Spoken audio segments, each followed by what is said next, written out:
Alright, welcome back. And good morning. Well, at least it's morning where I am. I'm going to talk about a little bit today about the differences in old and new Hot Wheels and Matchbox.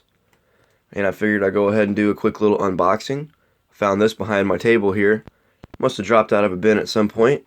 Didn't even realize. So I know I have two of those, so I'll go ahead and pop that open at some point. But what I really want to talk about is just the quality and change of diecast vehicles by Mattel over the years. As you see here, I have some older ones compared to some newer ones. We'll start off with this one right here.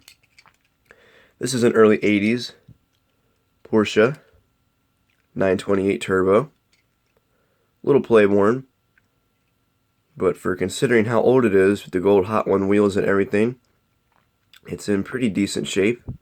Some would probably say rough because of the chipping everywhere, but there's a lot of integrity to this vehicle still here. But as we see back then, there was a real heavy metal casting for the bottom, for the base, and same with the body.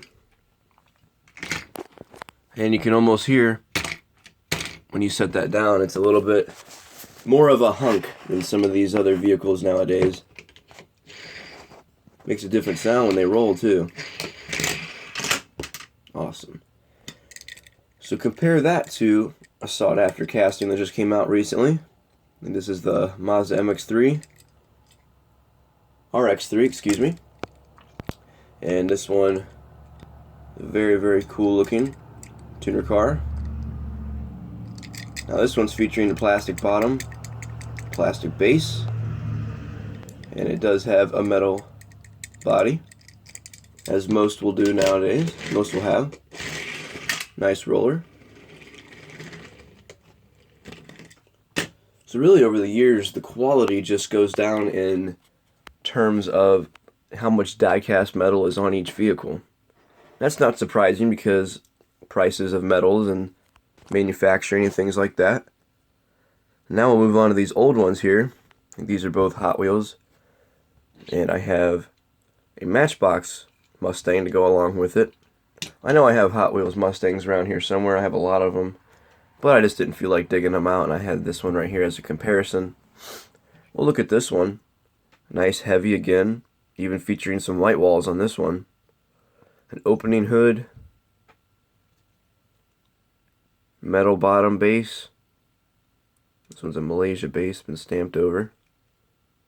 Real heavy. Little bit bad of a roller on that one, but still. And here is another one with the flames, the opening hood as well. This one's pretty play worn.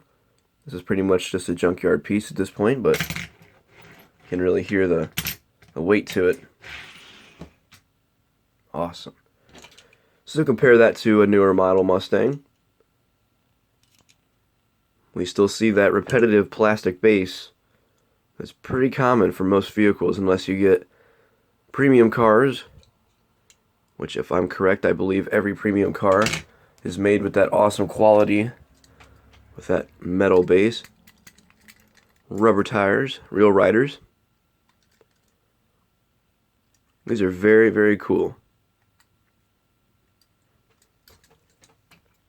So over the years, the quality changed a little bit, but they're still the vehicles that we love, and they still continue to turn heads every time a new casting comes out. Like this one, whenever this was released. I'm not too sure, it doesn't say new to 2020, it's probably been out before, but this is the 96 Chevrolet Impala SS. So I'm going to go ahead and give this one a crack, if I can do it with one hand. See it. Almost got it. Alright. And it is loose. There's our awesome vehicle. Another basic looking casting. I really like these just because you can put them in a nice street scene. You know, you can put this one there. Possibly this truck there. You know, say if you're in Europe somewhere, you can always get your Polizia Subaru. Have it there. Possibly pulling over somebody. A couple people getting too rowdy out there. Well, let's go over this real quick. See, still featuring that plastic base.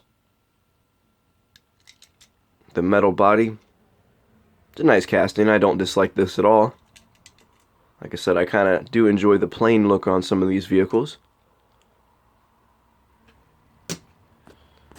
But yeah, that was really just a review and talk about the differences and the changes of die-cast vehicles over the years in Matchbox and Hot Wheels specifically.